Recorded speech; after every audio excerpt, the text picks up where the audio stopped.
Hey everyone, today I'm going to show you how to paint the Tau Sept Vior'la. Getting right on into it, I primed the miniature with black, which was probably a mistake, but to be honest, I don't like painting black over white. I don't know why, I find it really messy and weird. So if you want to start out with a grey sear base coat, then go for it. So you might want to do this slightly inverted, but anyway, I am starting out with a grey sear base coat on all the armor panels. You don't need to use grey sear, you can also use Corax white, white scar, although I don't recommend using pure white straight unless you're going to use it with a contrast, but even then I still wouldn't use it. I don't really like using pure white straight out the tin kind of thing. Or you can use Celestra grey, which is another nice grey to start from. Obviously when you're painting white, you don't want to paint white, you want to paint grey and build up to white. You'll want to do very thin coats and build up if you're painting over black. If you're not, you probably won't need as many layers, but still build up to a nice solid base coat. Next up is Off-One Grey. All I'm doing here is painting a solid layer over the grey sear. I'm making sure to keep the grey sear within the shadow areas and in the recesses. You shouldn't need to do as many layers as previously if you are painting over black. Once that's done, we are going to start painting all the accented grey sort of areas. And this will be, for me personally, I've done each side of the leg, some parts of the backpack and the center of the chest. So I'm using Neutral Grey by Vallejo here, but you can obviously use Mechanica Standard Grey as an alternative. I find sometimes with Citadel paints, sometimes you get like really inconsistent paint. So you just want to take your time with this. As when I found painting the Tau armor, I found that the recesses were very, very shallow, which made things kind of hard to paint. But we'll get some oils and some shades in there soon. For this next part, we're going to be using Mephiston Red and we're going to be doing the other accent areas. So this is going to be the comms array thing on his helmet and then the main part of the shoulder pad. Okay, now we're moving on to the difficult part, and this is just highlighting all the white armor. The reason this is difficult, so usually for Tau it's actually fairly easy just because they've got loads of hard edges. But as I mentioned before, the armor panels, the recesses in them, they're very, very shallow. And this is where I think it's difficult and probably the most difficult part of it.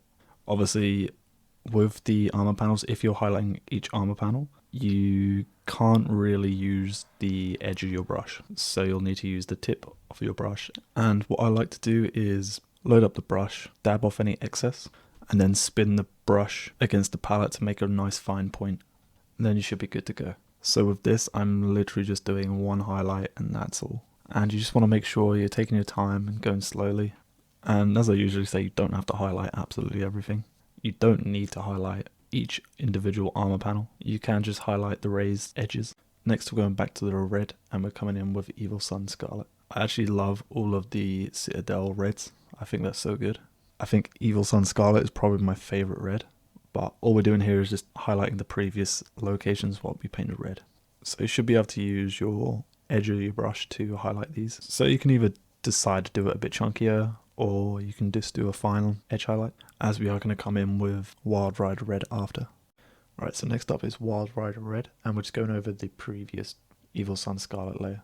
For this edge highlight, I done just small bits, and I done them so they were mostly on the highest points where the light catches.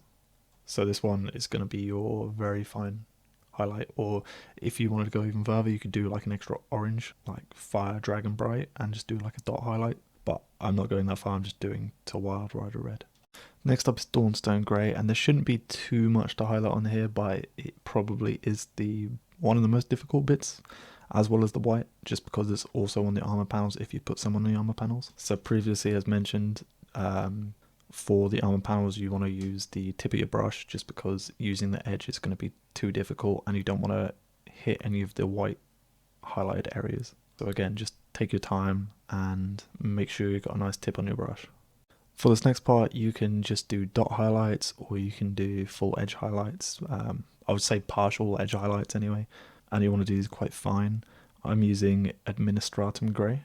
Moving on to the Tau Flesh. Now for this, I'm just using the Fang as the base coat, blue, and then we'll just work up on the highlights from there. Obviously you want to be as neat as possible, but since we haven't done any of the highlights or anything for the black yet, it's fine to mess up a bit. But the way I like to do it is try being as neat as possible, it's less clear up that you have to do afterwards. After that, we're moving on to rust grey, and this is going to be our first highlight, and I'm just going to be putting it on pretty much everywhere and leaving the fang in the recesses and the shadowy areas. I don't know if you're meant to paint the hands as well. I think of them as gloves, so I just leave them black. I'm not sure if others paint their hands, but I mean, it's whatever. For the final highlight on the Tau flesh, we are using Fenrisian Grey. Now, you can do this as a dot highlight, specular highlight, whatever you want to call it. I only do this on the most raised sort of edges, so like the top part of the hoof, if that makes sense.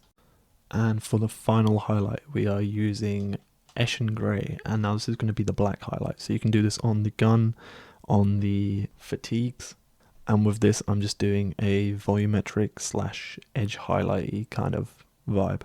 So I'm really going over the majority of the fatigues when I do this. I'm doing edge highlights on the gun, and then yeah, volumetric / edge highlight kind of thing over all the fatigues. And I'm really getting pretty much everywhere, to be honest, and leaving the black only in like the deepest recesses.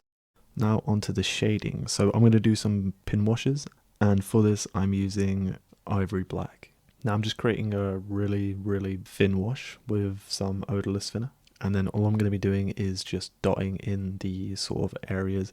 As I said, the armor panels are very shallow, the recesses, but I'm just going to be dotting around the recesses and making sure that I'm getting the oil in the correct places, and you'll see some really smooth, fast capillary action from where the oil will start spreading.